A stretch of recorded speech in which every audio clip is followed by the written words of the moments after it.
The film begins with Sergeant Kinney, a new soldier in the Special Forces, getting ready for his first mission.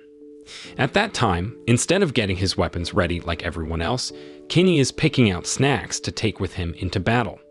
His boss, Captain Sugar, scolds him for not focusing on the important things. Afterwards, Captain Sugar and his team gathered for a meeting on the plane. Their mission was to rescue a CIA agent who was working undercover in Alexander Petrov's organization in the Philippines. The catch was that Petrov used to be a KGB agent and now leads a powerful Russian mafia, with hundreds of loyal soldiers guarding him. Along with the field team, they had Captain Reaper, a skilled pilot who could control attacks from a distance. Turns out, Captain Reaper wasn't just a pilot was also a clever strategist who could guide the team if they got stuck. However, he looked troubled because his wife was heavily pregnant and about to give birth. So when his colleagues were being loud in the office and his phone reception was poor, he got annoyed because he was waiting anxiously for news from his family. At the same time, Captain Sugar and his team had arrived in the Philippines for their mission. But once again, Kinney showed his silly side by searching for his lost snack. This made the older soldiers chuckle. Soon after, the pilot said the weather was good, so they could safely parachute from 15,000 feet. Since this was Kinney's first mission, the seniors doubted his skills. So he was given the simple task of talking to the drone pilot, Reaper. However, Captain Sugar believed in Kinney and reminded everyone that each person had an important role. When they were all set, they jumped out of the plane one by one and landed in the jungle. Meanwhile, Reaper and his team were ready with missiles for backup. Throughout the mission, Reaper would keep in touch with Kinney for updates on their location. Soon after, the team moved cautiously through the forest, but along the way, the senior members once again made fun of Kinney because he lacked experience. They saw him as a burden, so Kinney had to prove himself. As they got closer to the rescue spot, one member looked tired. There, Kinney received advice from a senior named Bishop, who warned him to expect the unexpected on missions. Bishop ended by calling the battlefield the Cursed Land, where people can lose their humanity in war. Soon after, they encountered fog that obscured their vision. There, Kinney asked Reaper to use a drone to scout ahead, but it malfunctioned. Despite the setback, Captain Sugar decided they should keep going due to time constraints. As they entered the fog, they thought they saw enemy movements, but it turned out to be just a pig. Long story short, the field team finally reached near Petrov's headquarters. They wasted no time and began to monitor the area from different angles. Meanwhile, Kinney was assigned to record coordinates to report back to Reaper once his drone was fixed. Shortly after, Petrov left his base. However, Reaper was still upset because his drone wasn't working yet. He was also annoyed by his noisy colleagues, and he was anxiously waiting for news from his wife. At the same time, the team spotted several cars entering Petrov's area. It turned out to be the Abu Sayyaf group, a terrorist organization from the Philippines that often uses religion to justify their violent actions, including kidnapping foreigners. This group is led by Hashimi, known as the most ruthless terrorist leader in the Asia-Pacific region. His actions have even caused concern for the Philippine government. When Hashimi arrived, Kinney quickly reported the coordinates to Reaper, who had managed to fix his drone. On the other hand, Bishop suspected that Hashimi might be trading weapons with Petrov to expand his power, and when Petrov wasn't careful, Hashimi suddenly attacked and killed Petrov's wife. Captain Sugar and his team couldn't just stand by because innocent people were being harmed, and Hashimi was about to take Petrov's child. So, Kinney quickly asked Reaper to launch missiles at the terrorists. After the missile strike, the team got ready to enter Petrov's base and finish their mission. But Kinney suddenly realized he was stuck in a hallway with terrorists coming at him. Then, Captain Sugar told him to stay put while he ordered one of his men to deal with the terrorists. Sadly, their communication got cut off and more of Hashimi's men kept coming. They even started shooting RPGs, which overwhelmed Kinney and the others. Tragically, one of their team members died during the chaos. The situation got even worse when more terrorists showed up. Soon after, Captain Sugar ordered another missile strike, but despite successfully hitting the enemy, both he and Bishop couldn't avoid an RPG attack, and they died instantly. Now Kinney, the only survivor, felt terrified and panicked. Upon hearing Kinney's situation, Reaper quickly got a helicopter ready to rescue him. But when it arrived, Kinney didn't budge. He was scared that terrorists might still be lurking nearby. Reaper assured him it was safe and encouraged him, saying he was strong enough to handle it. Finally, Kinney gathered the courage to head towards the evacuation point about 5 kilometers away. While crossing a small river, Kinney heard a suspicious car. He immediately asked Reaper to check with the drone who was inside. There, Reaper confirmed they were Hashimi's men, so Kinney had to hide quickly. As he hid under a fallen tree, Kinney spotted 2 terrorists on horses with bloodhounds.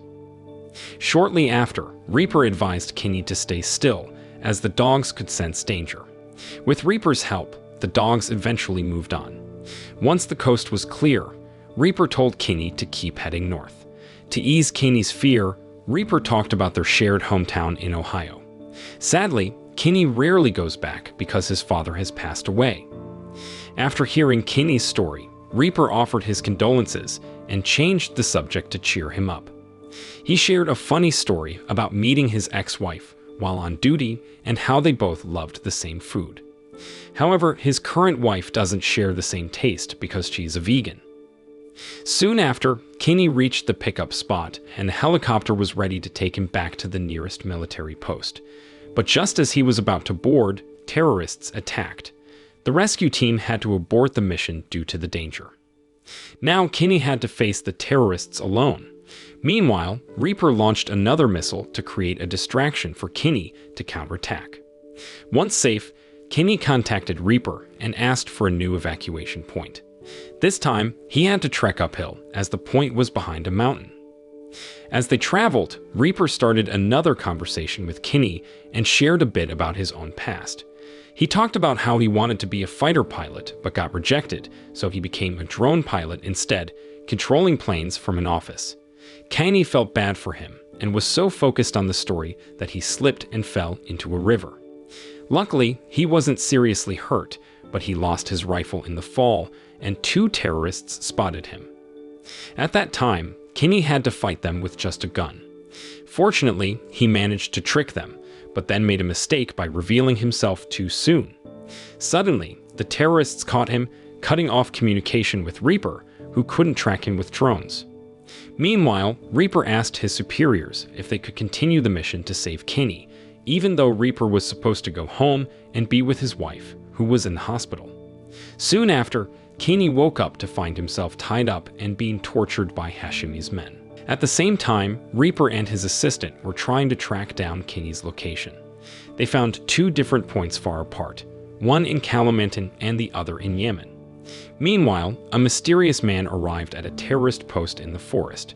Surprisingly, it was Captain Sugar, who everyone thought was dead. He swiftly defeated 2 terrorists who confronted him. Inside the post, Captain Sugar found Kinney being held captive. He explained that he and Bishop had survived the attack, but Bishop had been captured by Hashimi's men. Captain Sugar wanted Kinney's help to rescue Bishop. Before leaving, they took all the weapons from the post. On the journey, Kinney demonstrated a skill others didn't have, which he could send signals using just a battery and a water bottle. At first, Captain Sugar was skeptical, but Kinney managed to contact Reaper this way. Then Reaper informed them that the CIA agent they were searching for had been found at Petrot's headquarters. However, Kinney insisted on following Captain Sugar's plan to rescue Bishop first. Long story short, Captain Sugar and Kinney arrived near Petrot's headquarters, now controlled by the Abu Sayyaf group. At that moment, they kept an eye on the area and planned how to rescue Bishop, who might be held captive there. With only 2 of them, Kinney suggested a stealthy attack, supported by drones controlled by Reaper. On the other hand, Reaper had to attack 3 key points in the base to create a distraction and give Captain Sugar and Kinney a chance to get inside Petrov's base. Impressed by Kinney's strategy, Captain Sugar praised him for his understanding of guerrilla tactics.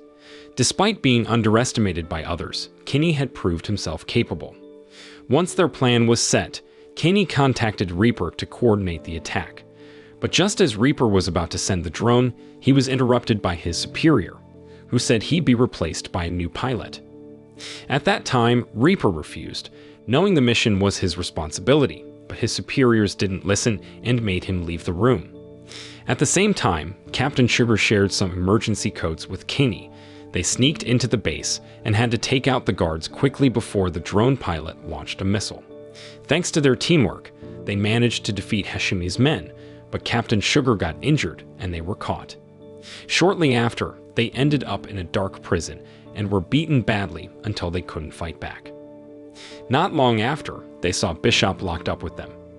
At that time, Kinney tried to bluff, saying American soldiers would attack if they weren't released, but the enemy didn't believe him since he couldn't contact the drone pilot without a communication device. Captain Sugar then urged Kinney to rescue Bishop, believing in his potential to be the best Special Forces member. Suddenly, terrorists dragged Captain Sugar away to Hashimi. At that time, Hashimi killed Captain Sugar. Knowing that, Kinney was devastated because Captain Sugar always believed in him, even when others doubted him. As Kinney grieved for Captain's death, Hashimi's men dragged him out for interrogation. They beat him badly. Then, Hashimi explained the prison's history, built by the Japanese during their colonization of the Philippines. After independence, the government abandoned it, and Abu Sayyaf took over in 1991. At that time, Hashimi threatened Kinney, but Kinney boldly claimed his team would attack with missiles. Angry, Hashimi beat him and demanded to know if he had any teammates left. Kinney admitted only Bishop remained. Unsatisfied, Hashimi ordered his men to drown Kinney in a barrel. Meanwhile, the new drone pilot couldn't reach Kinney, so he launched a missile as planned. Soon after, the prison exploded, but Kinney, still in the water, survived. He found Bishop and discovered another prisoner, which was the CIA agent they were searching for.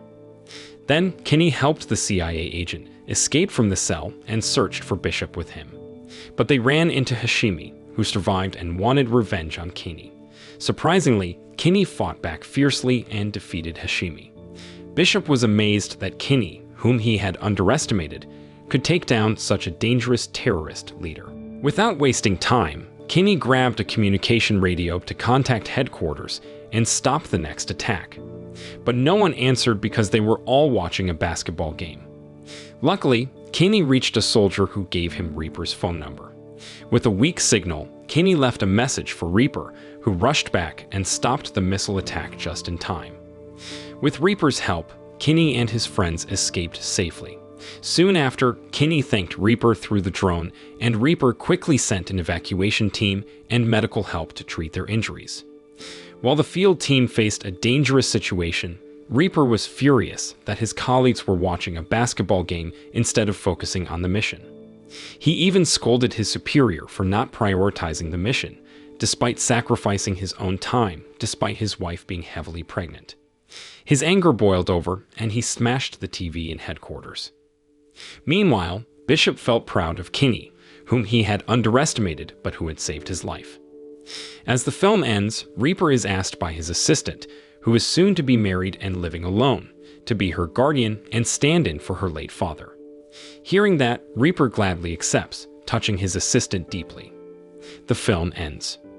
The moral lesson from this film is always prioritize saving the world over watching basketball, cause you never know when a pregnant wife or a pesky terrorist might ruin your day.